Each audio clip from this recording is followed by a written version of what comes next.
Hi student, स्वागत है आप सभी का हमारे यूट्यूब चैनल में। आशा करता हूं कि आप सब लोग मस्त होंगे और पढ़ाई में व्यस्त होंगे।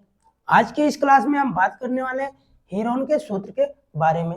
हेरोन का सूत्र है हमारा अंडर रूट एस कोष्टक में एस माइनस है, कोष्टक में एस माइनस बी, कोष्टक में एस माइनस सी। ये होता है हमारा हेरोन का सूत्र। हेरोन एक मैथमेटिशियन थे जिन्होंने इस सूत्र का खोज किया था, इसलिए इसका नाम उनके नाम से पड़ गया, हेरोन का सूत्र। ठीक है, ये सूत्र त्रिभुज का क्षेत्रफल ज्ञात करने के लिए प्रयोग किया जाता है। ये किसी भी प्रकार का त्रिभुज हो, इस सूत्र से हम उसका क्षेत्रफल ज्ञात कर सकते हैं। मेन बात उसमें यह होना चाहिए कि त्रिभुज का जो भुजाओं की लंबाई है वो हमें पता होना चाहिए। जैसे मैं एक विषमबाहु त्रिभुज लिया हूं तो इसमें लंबाई है ए, बी और सी, तीनों अलग अलग है, लेकिन इसमें पता होना चाहिए कि त्रिभुज की लंबाई कुछ ना कुछ है, अन्यथा हम इस सूत्र का प्रयोग नहीं कर सकते हैं।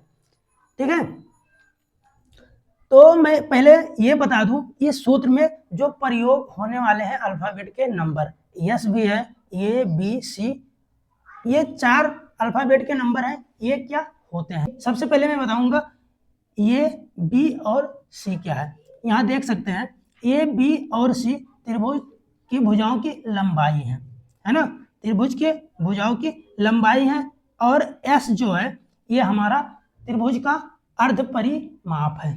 त्रिभुज का अर्ध परिमाप, परिमाप ये होता है कि त्रिभुज के तीनों भुजाओं का योग, और अर्ध मतलब उसी को आधा कर दिया जाए, तो इसको कहते हैं अर्ध परिमाप। अर्ध परिमाप को प्रदर्शित करते हैं एस के बराबर। एस बराबर होता है ए प्लस बी प्लस सी और डिवाइड में 2। ये होता है हमारा अर्ध परिमाप।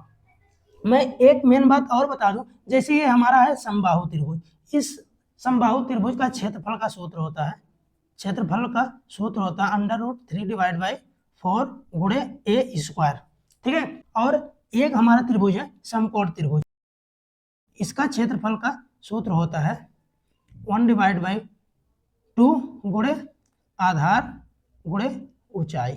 ये होता है हमारा इस समकोण त्रिभुज का क्षेत्रफल ज्ञात करने का सूत्र।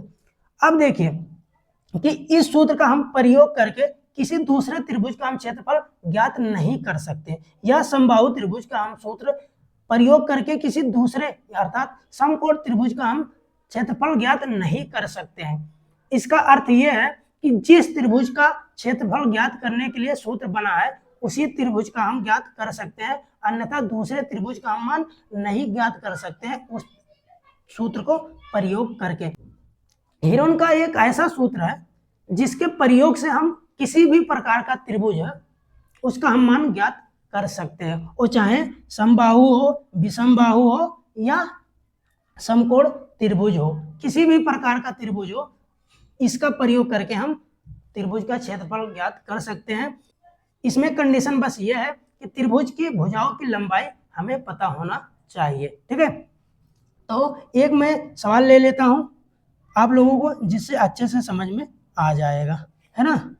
एक मैं विषमबाहु त्रिभुज ले लूं और इसका क्षेत्रफल ज्ञात करके दिखा दूं, है ना। जैसे ये हो गया हमारा एक विषमबाहु त्रिभुज, इसका नाम दे दे ए बी और सी। इसके भुजाओं की लंबाई मैं रख देता हूँ 8 सेंटीमीटर और इसका 11 सेंटीमीटर, इसका 13 सेंटीमीटर। और इस त्रिभुज का हम क्षेत्रफल ज्ञात करके दिखाएंगे हेरोन के सूत्र का प्रयोग करके, उपयोग करके, जिससे कि आप लोग अच्छे से समझ जाएंगे हेरोन के सूत्र के बारे में और इससे मान भी ज्ञात कर सकते हैं। ठीक है, तो इसमें सबसे पहले हम मान ज्ञात करेंगे यस बराबर अर्ध परिमाप बराबर। तो अर्ध परिमाप का हमारा सूत्र ये होता है, इसमें हम रखेंगे ए प्लस बी प्लस सी, अर्थात ए बराबर हमारा क्या है 8 और बी बराबर हमारा क्या है 11 और सी बराबर हमारा है 13।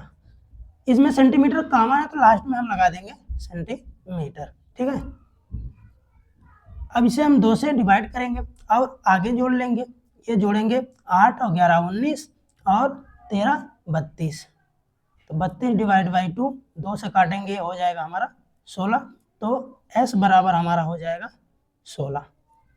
यस बराबर हमारा 16 प्राप्त हो गया अर्ध परिमाप। अब इसमें हम हेरोन का सूत्र प्रयोग करके हम इसका क्षेत्रफल ज्ञात करेंगे। तो हेरोन का सूत्र हमारा क्या होता है, ये बराबर इसका क्षेत्रफल, ऐसे लिख दो, क्षेत्रफल बराबर किसका क्षेत्रफल, ए बी सी का।